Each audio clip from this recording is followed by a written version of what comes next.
భగవద్గీత 4వ అధ్యాయము 6వ శ్లోకము పార్ట్ 2. శ్రీకృష్ణుని మనము ఏ చిత్రంలోనూ వృద్ధునిగా చూడము. ఎందుకనగా సమస్త సృష్టి యందు భూత భవిష్యత్తు వర్తమానములతో కూడిన అతడు అనాది అయినను మనకు వలనే అతడెన్నడూను వృద్ధాప్యమును పొందడు. అతని దేహము బుద్ధి ఎన్నడూ మార్పు చెందదు మరియు నష్టము కాదు.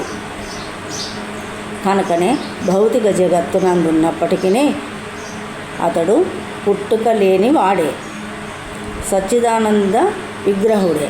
అతడు తన దివ్యదేహమునందు మరియు బుద్ధినందు మార్పు లేనటువంటి వాడే. వాస్తవమునకు శ్రీకృష్ణుని జన్మము మరియు అవతార పరిసమాప్తములు సూర్యుడు ఉదయించి మన ఎదుటనే కదులుతూ తిరిగి మన దృష్టి నుండి అగోచరమగుట వంటివి. సూర్యుడు మన దృష్టికి అగోచరుడైనంతనే అస్తమించననియు మరియు మన ఎదుట గోచరించినంతటనే ఉదయించననియు భావిస్తుంటాము. వాస్తవమునకు సూర్యుడు ఎల్లప్పుడూ స్థిరముగా తన స్థానమునందే నిలిచి ఉండును. కానీ మన ఇంద్రియములు దోషపూరితములగుట చేత మనము సూర్యుడు ఆకాశమునందు ఉదయించననియు అస్తమించననియు భావింతుము. శ్రీకృష్ణ భగవానుని అవతార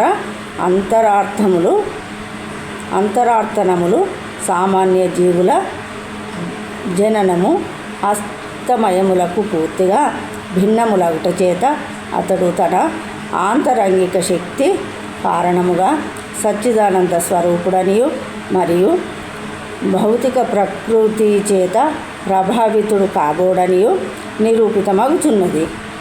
మహానారాయణోపనిషత్తు కూడా దేవాది దేవుడు పుట్టుక లేనివాడైనను అనేక అవతారములుగా జన్మించుచుండుననియు నిర్ధారించుచున్నవి.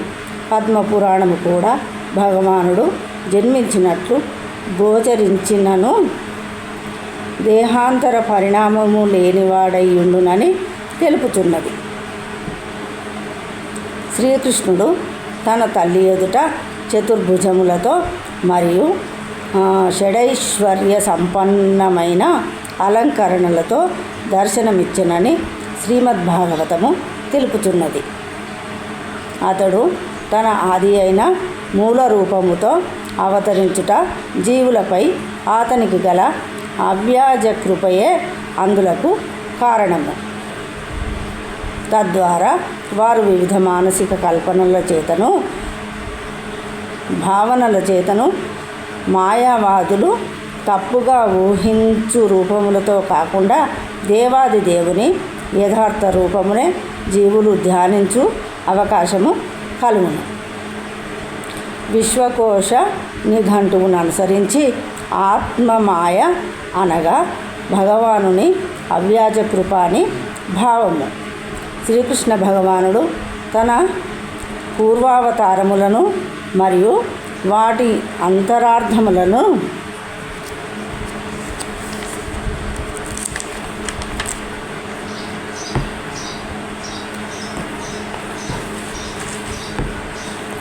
ఎరిగి ఉండును.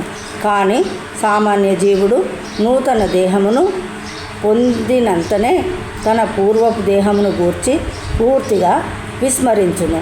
భగవానుడు ఈ భూమిపై నిలిచి ఉన్నప్పుడు అద్భుతములు మరియు మానవాతీతములైన కర్మములను చేయుట చేతనే భగవానుడు జీవులకు ప్రభు అని తెలుపబడెను. కనుక భగవానుడు ఎల్లప్పుడూ పరతత్వమై ఉన్నాడు.